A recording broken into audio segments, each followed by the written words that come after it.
Hi guys, thanks for taking a minute to watch this video. So I just want to share a little bit that I've learned about nutrition and exercise.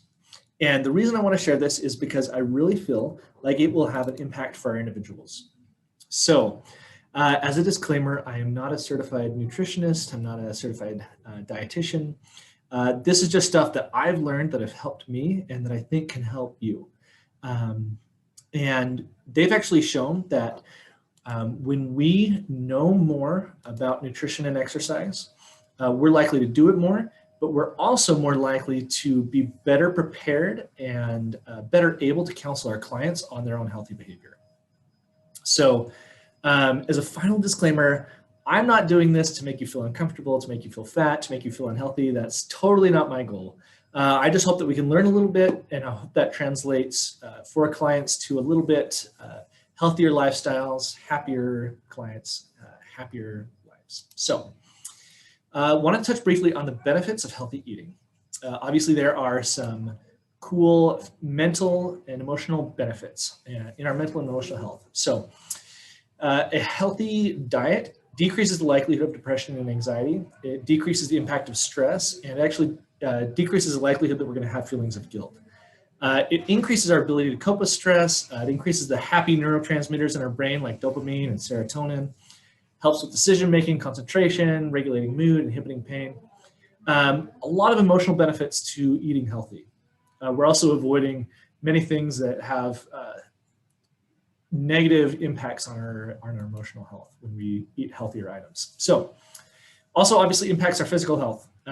Helps with stress on the body, decreases inflammation, totally decreases the likelihood of a lot of different diseases and disorders that we're likely to encounter if we don't have a healthy diet. It increases our energy levels when we eat healthy, boosts our immune system, our lifespan, and we can age better without having to need basically additional care. So if your client's eating healthy, they're less likely to need a walker, they're less likely to need a wheelchair or a lift. Both of these things add up to better behavioral health. So if our clients are happier, they're in a better emotional state, they're much less likely to have an angry outburst, to steal to get their needs met, to engage in attention-seeking behavior to kind of meet those mental health needs. They are also less likely to have rights restrictions in their support guidelines. So if a client is eating healthy and they're experiencing those physical health benefits, the doctors are less likely to put them on a calorie restriction.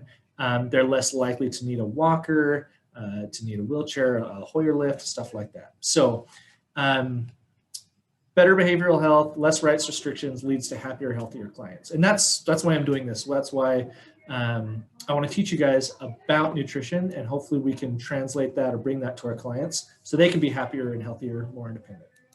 So I just want to teach you guys about macronutrients. You've probably heard that word before. These are the building blocks of food. So there's 3 macronutrients. You've heard of them, I'm sure. The first is carbs. So carbohydrates are the quickest energy source. They come in foods like fruit, bread, pasta, grains, candy, pastries, stuff like that. Proteins are the building blocks, kind of the repairmen, the construction workers of the body. They come in things like meat, eggs, dairy, veggies, and nuts, oils, stuff like that. Fats. Fats get a bad rap, but they are important. They help store energy for later use. They also help our body absorb vitamins and minerals and store them for later. So fats are found in things like oils, nuts, meat. I want to talk a little bit more about what our body does with each of these macronutrients. So carbohydrates, when you think about these breads, grains, stuff like that, when we eat a carb, it's broken into glucose. So that's blood sugar. You may work with somebody that's diabetic or know someone with diabetes. That blood sugar is kind of important, right? Blood sugar, if it is needed, that sugar in our blood is used because it turns into ATP, adenosine triphosphate, and that is used through exercise as energy. So we can burn, our bodies can burn that ATP to give us more energy throughout the day. The more sugar we have in our blood, the more energy we have. Proteins, when we eat those, our stomach and our body breaks those into amino acid chains. Those if those chains are needed, they are used to repair and build our body, not just muscles, bones, tissues, organs, ligaments, tendons, stuff like that. Fats are broken down into fatty acids, these different little acid chains. And if those are needed, actually is the same thing as carbohydrates. It's turned into ATP, adenosine triphosphate. And that, if we exercise, can be burned as energy. So you can eat a lot of fat and basically go exercise and work out. It sometimes takes a little bit to train your body to just burn one of these or the other. But you can research that more later if you want. So if our body doesn't need any of these macronutrients, it's going to do different things with them. So carbohydrates, if they're not needed, that glucose, that blood sugar, is stored as adipose tissue. Adipose tissue is a nice scientist word for fat. Again, fat is not bad. Our bodies need fat. If you run out of fat, you will die. Proteins, one of two things can happen. If those amino acids are not needed, they are either broken into glucose, which then obviously if we exercise, it's burned. If we don't exercise, it can be stored as adipose tissue. So you can eat a bunch of protein shakes and still get fat off of those. They also, some of those amino acids, if they're not needed, are broken into fatty acids immediately. So those can be burned as energy, right? Can get turned into ATP, or it can be stored as adipose tissue, as we'll see, right? So any one of these three macronutrients can be burned as energy or can be stored as adipose tissue. Obviously, there's multiple processes. There are many ways it works, and they do additional things, but each of these different things are important to get in our diet.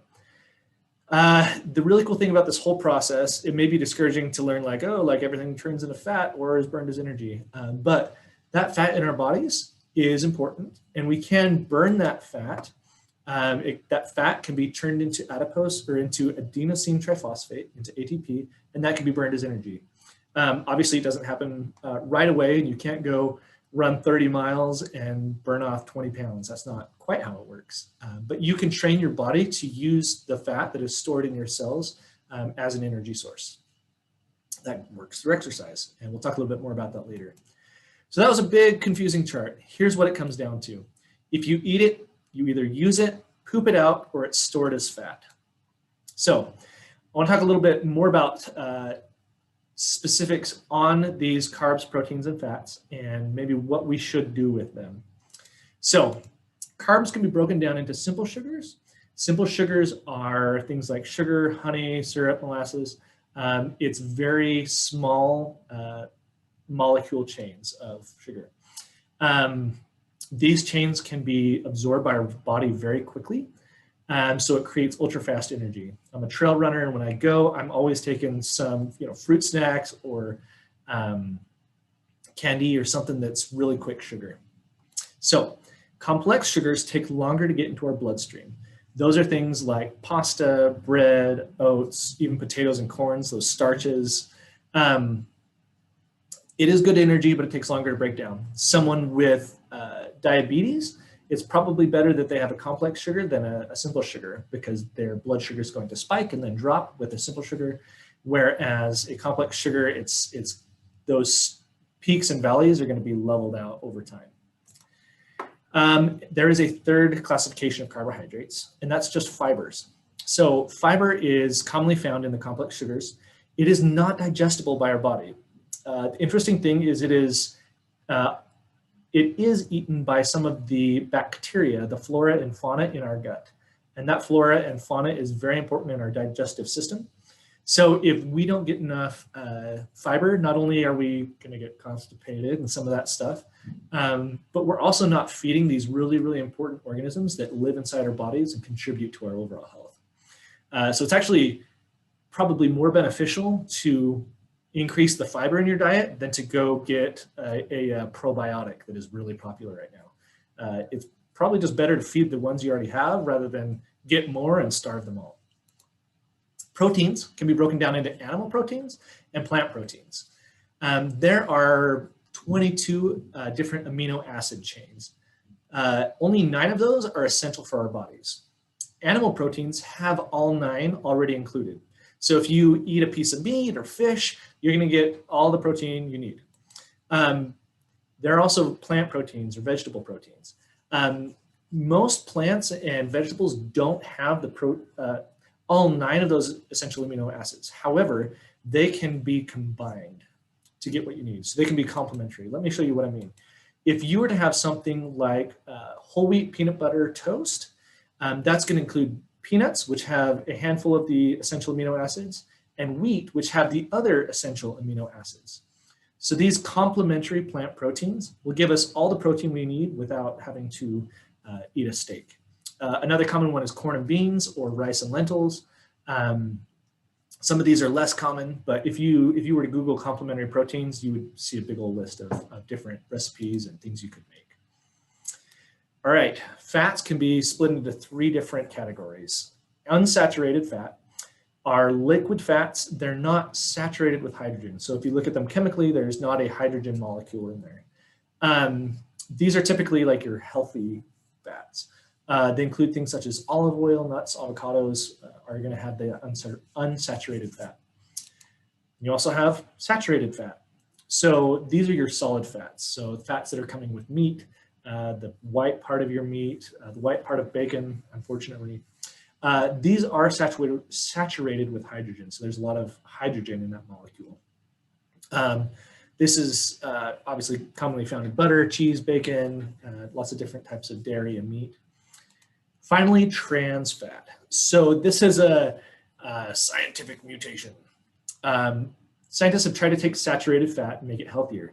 What ends up happening is sometimes those molecules flip into a trans orientation is what it's called, where basically the hydrogen switches to the other side and they become a trans fat and become saturated.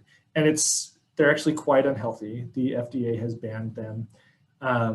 You'll still occasionally find them in certain fast foods, vegetable shortening, some margarines, like if you think of your fair foods, that the FDA is not coming to the state fair to check on your funnel cake and see if it has trans fat, but a lot of those fried foods are going to have it.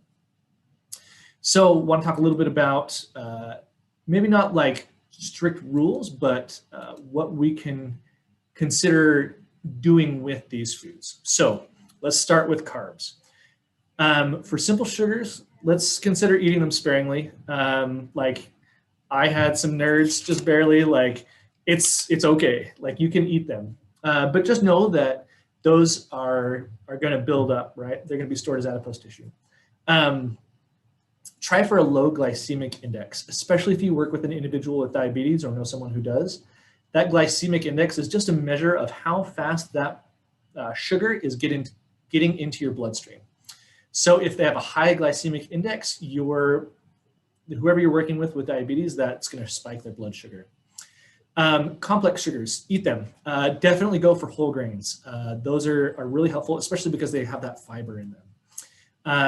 Watch out for the complex sugars that are covered in simple sugars or in trans fats. So like have a donut occasionally, but that shouldn't be a meal. Fiber, eat plenty of it. Definitely get it from fruits, starches, veggies, and etc. Some of the individuals we work with, they're like not going to go for that. And I get that, like I totally understand.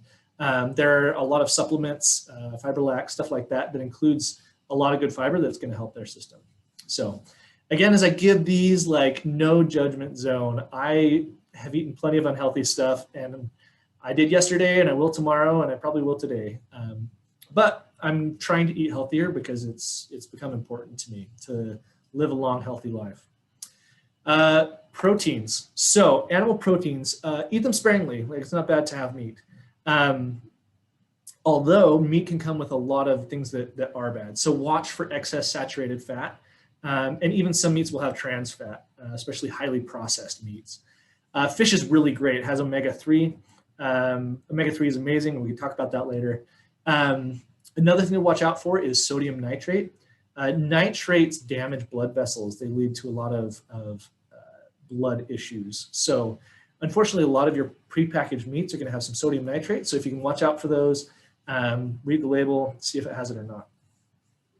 Plant proteins, go nuts. Eat plenty of them. Many of them are healthy, complex sugars that have healthy fat and good complementary proteins. So throw a bunch of that into your diet. Unsaturated fat, go for it, right? Nuts, oils, avocado oil is a good one. Fish that has a lot of good omega-3s. Soybeans, they're all amazing. There's been a ton of research into soybeans, and they do amazing things for your body. Saturated fat, eat it, but be sparing with it. Watch out for those sodium nitrates. Obviously, there's some blood issues there. Trans fat, don't eat those. Again, the FDA has banned them.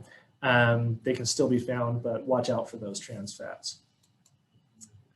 So I've given you a lot of should or shouldn'ts, do or don't.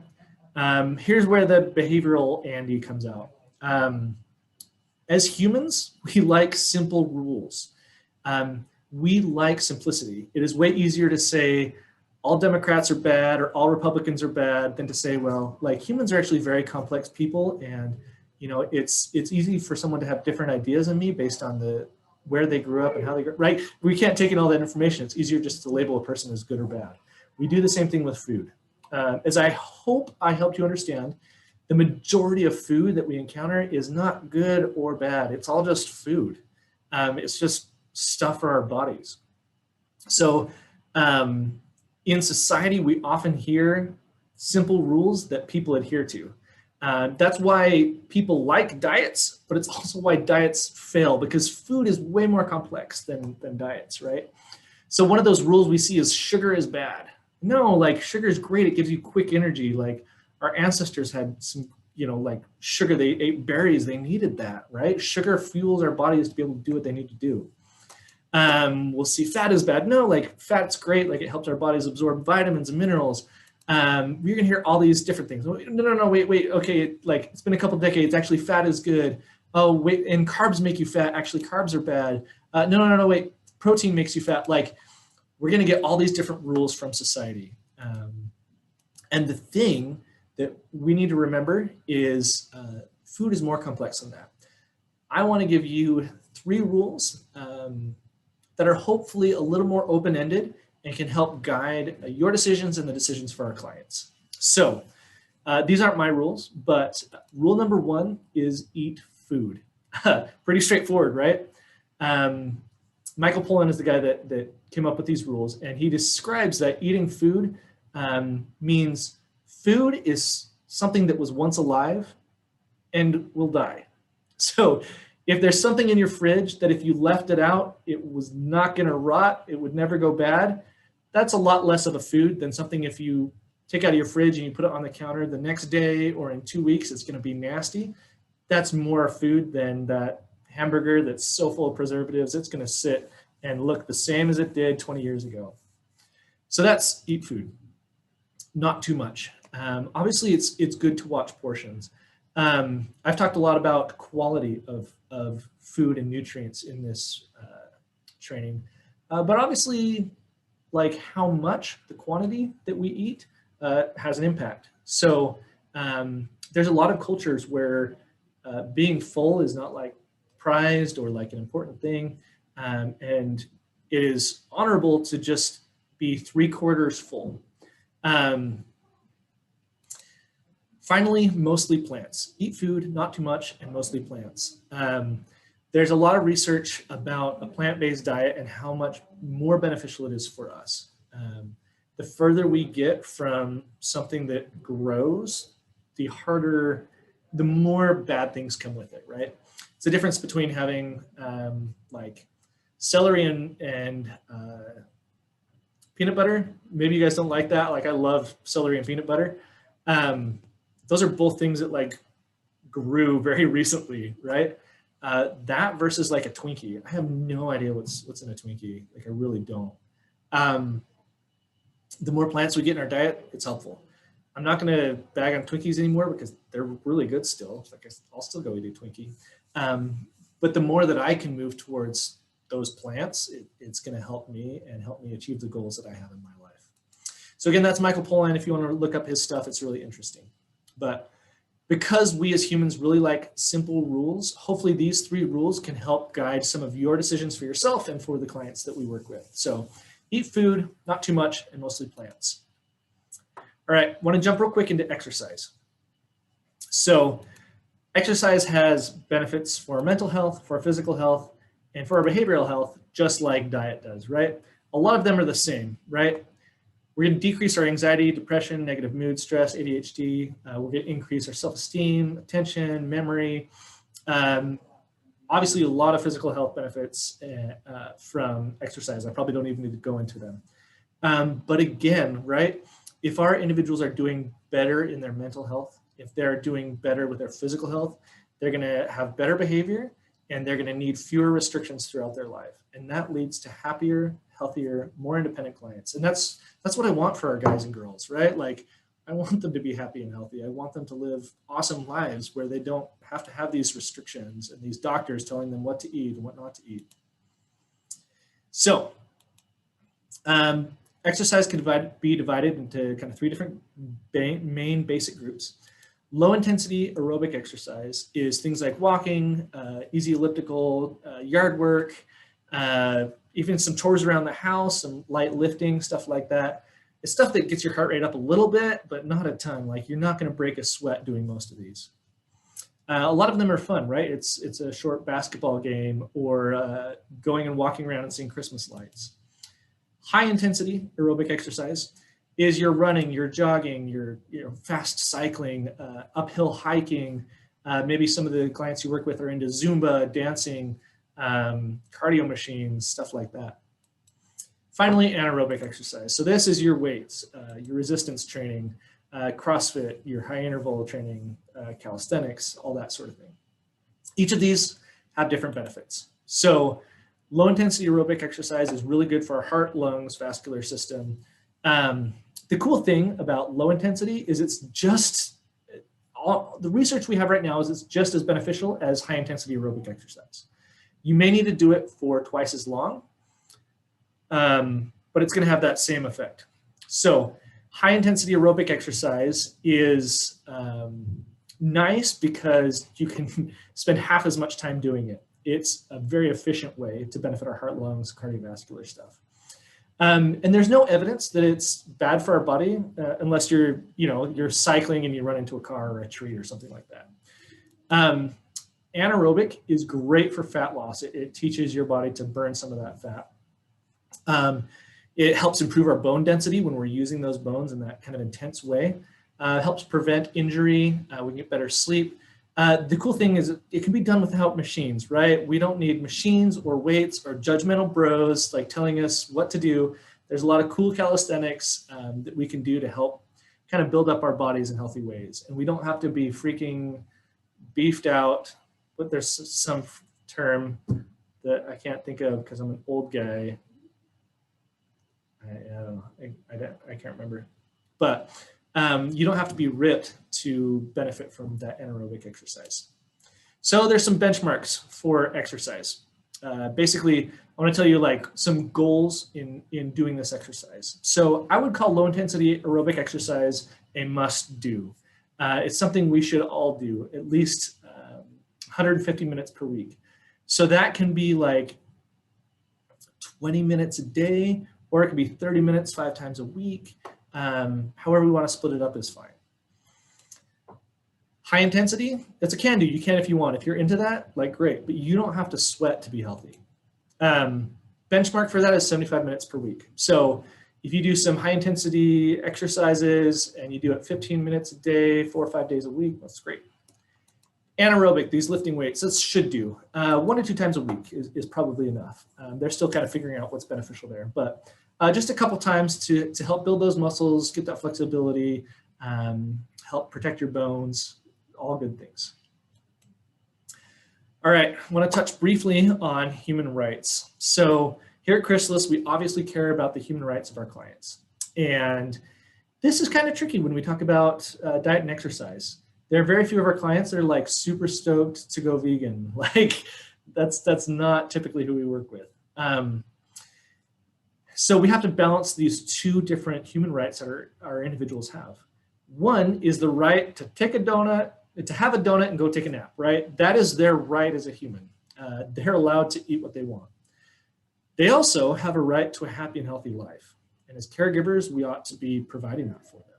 So it's very difficult to balance these things. And that's where the person's guardian and their team come into play. So their team includes their guardian, whether that's a parent or a professional, includes their doctors, behavior analyst, a therapist, other family members. They're going to all give input and talk about what are the risks of not eating this way or exercising this much. And are we at a point that we may need to restrict their human right to eating a donut in order that we can ensure that they have a healthy life? So it can be complex, but for you as a staff member, it's good to look at the supervision guidelines, the support guidelines, and read what is included in the diet section. When we use language like encourage, discourage, remind, avoid, prompt, what we mean by that is using your influence and your friendship to help persuade the person to make good choices. We're never going to remove that choice from them. We're never going to remove those items from them. If we say something like encourage the person to eat fruits and veggies, that doesn't mean we're going to go like swat a donut out of their mouth. Like that's not what we're doing.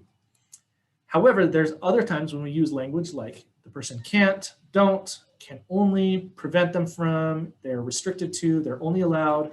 When we use that language, that means that there is basically a legal right to withhold an item from a person. You should still use your influence to try and persuade them to make the right choice, right? You should try and convince them like, hey man, like, let's have something healthy instead of eating that. But if that doesn't work, you are basically legally within your rights to withhold an item from them, to hide an item, remove an item, or prevent them from accessing that item. Obviously, on certain occasions, you may have to choose the better of two evils, and I would rather they had a donut than ended up in a sore restraint. So if you have questions, please talk with your manager, talk with the behavior analyst, talk with other team members, and we'll get this sorted out and figure out how to help them be their happiest and healthiest self. At the end of the day, the goal of life is to die young as late as possible. What I mean by that is I would love for all of our clients to go into the casket in their 90s, having lived a very happy life with very few restrictions and being healthy enough that they could do the things that they wanted to do.